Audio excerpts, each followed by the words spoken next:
Uh, the first story I'm gonna tell you, I told a friend of mine what happened, and she fell out laughing. She said, "What do you call that story?" I said, it happened." She's like, "No, you got to call it Sitting While Black." I said, "Sitting While Black." Hey, that's a catchy title. So here it is. I was at home. A friend of mine from college came up, and he said, "Hey, let's go out for beers." I didn't say no. I hopped in the car and we got drunk. No, I wasn't driving because we wouldn't have made it to the bar. But we got there, and so we're having a good time. And I turned and I said, "Well, where'd you park the car?" He said, "I parked it down on Boston Common." I said, "Ooh." How many people know where Boston Common is? It's right across. It's right across from the State House. And so I said, "Okay." He said, "Wait here. I'm gonna go get the car." So he leaves, and he comes back. Now my friend is about 6'2", blonde hair, blue eyes from Sweden. He comes back, and he's beet red. He's absolutely flustered. I'm like, "Dude, what's wrong with you?" I said, "How much vodka did you have?" It's like, "No, it wasn't the vodka. Somebody had thrown a brick through the back window of his car and stole his luggage while he was parked on Boston Commons." And I was like, "Oh, dude," I said, "you are so not getting your luggage back." It's like, "It's sorry. You got a credit card. You can shop right here." And he's like, "No, you gotta go with me. You gotta go with me." So we all get in the car. Now it's three of us. It's me, Peter, who's my roommate, and Sven. They were from Sweden, so I didn't make these names up. Uh, so we get to the car. He says, "Keith, can you watch the car? Just watch the car while we go and look at Boston Common so I can find my luggage." I didn't think nothing of it. I said, "Sure." So I get out of the back seat and I move to the front seat on the passenger side under a street light on Beacon Hill. I turn on the radio, and I'm singing. And when you get that feeling that something is about to happen, something was about to happen. So I'm singing. Apparently I was singing very loud, but I'm singing off key, of course. La la la, whatever. And I see two couples, and they're giggling and they're laughing and they're walking towards me. And, "Hey, how you doing? Hey, how you doing?" Apparently they had a good time. Then we make eye contact, and their party stopped. They said, "Hi." Okay, there's a black man in the car with a broken window. Oh, call the cops, and they scurry off. And at this point, I'm just sitting there going, "This is going to be a very long night." I prepared myself. I centered my chi. I said, "Om." And then I went back to singing. La, la, la, la, la. And out of the corner of my eye, I see flashing lights. I'm not paying no mind. Then I hear, "Boo!" It's the police. "Get out of the car." And he jumps out with his gun and cocks the gun. "Put your hands up."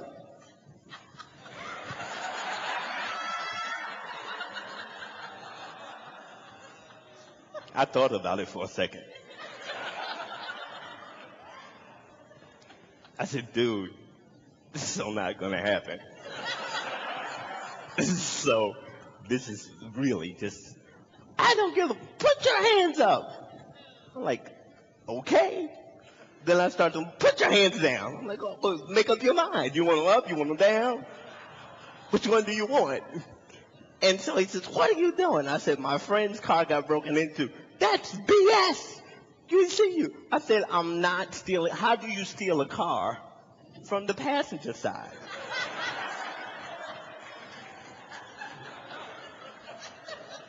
"Well, crooks are stupid." I said, "Well, I got a college degree." He said, "Well, you're a smart, stupid crook." And you're a cop? Oh, my God. And so we go back and forth for like 5 minutes, and I don't know how I talked him out of it. He puts his gun back. It says, "If I come back and this car is gone, I know what you look like." I said, "Yeah, we all look alike." So he got in the car, he got in the paddy wagon, and took off. I said, "Phew, that was close." Turn on the radio, go back to singing. La la la, boo. Another cop car pulls up. It's a different cop. Get out of the car. Put your hands up. I'm like, dude, your boy just was here. I don't give a damn. Get out of the car. So I start to move. What kind of drugs are you on? Apparently not good ones because you keep messing with me.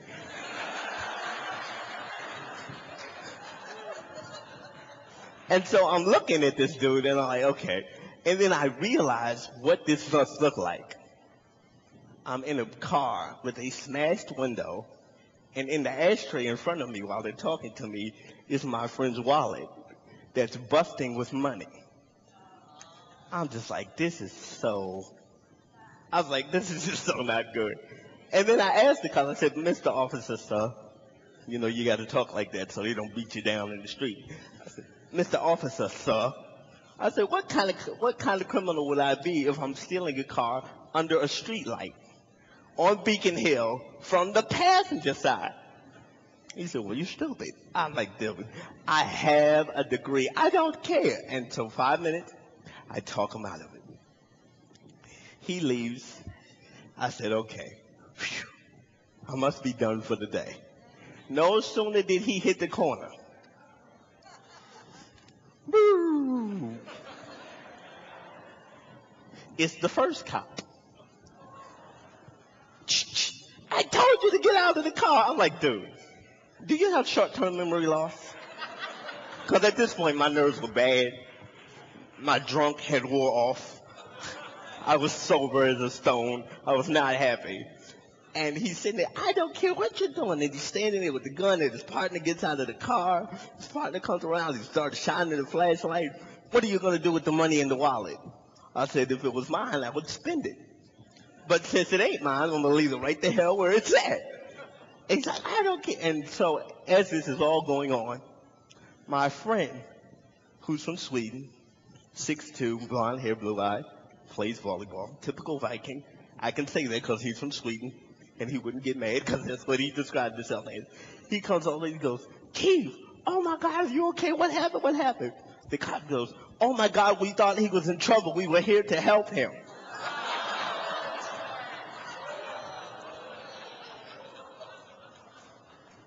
I took a deep breath.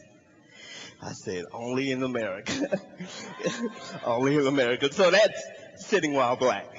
So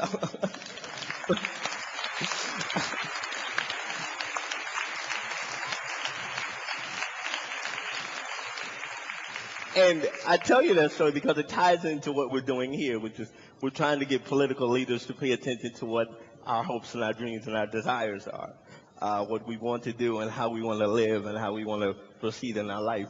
We're not asking for them to reshape the world. We're just asking to make the world fair and equitable so that we can access our dreams and our hopes and our possibilities just like everybody else. That's all we're asking for. That's all we need.